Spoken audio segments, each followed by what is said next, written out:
राज्याचे मुख्यमंत्री देवेंद्र फडणवीस यवतमाळ जिल्ह्याच्या दौऱ्यावर आहेत।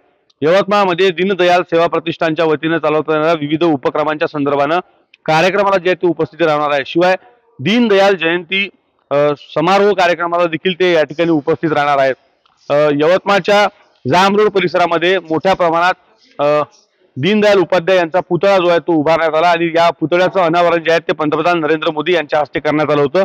या पुतळ्याला अभिवादन जे आहे ते मुख्यमंत्री या ठिकाणी करणार आहेत आणि त्यानंतर वेनेशन हॉटेल या ठिकाणी असलेल्या जाहीर कार्यक्रमाला जे आहे ते मुख्यमंत्री या ठिकाणी उपस्थित राहणार आहे। सुरक्षेच्या दृष्टीने मोठी काळजी जी आहे ती पोलीस विभागाकडून या ठिकाणी घेण्यात आली आहे।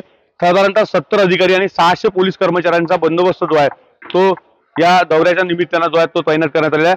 दीनदयाल सेवा प्रतिष्ठानच्या माध्यमातून शेतकरी कुटुंब असतील, त्यासोबतच महिलांच्या आरोग्य विषय असतील, त्यावर इतर विद्यार्थ्यांच्या संदर्भाने असतील, विविध क्षेत्रात जे आहेत ते काम जे आहे ते या प्रतिष्ठानच्या माध्यमातून केलं जातं आणि या संपूर्ण कार्याच्या संदर्भाने कार्यक्रम जो आहे तो या ठिकाणी आयोजित करण्यात आलेला आहे।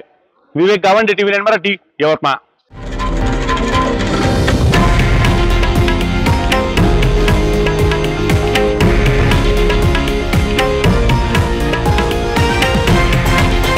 हे आहे देशातील नंबर 1 न्यूज नेटवर्क आणि आपण पाहत आहात टीव्ही 9 मराठी, एकमेव।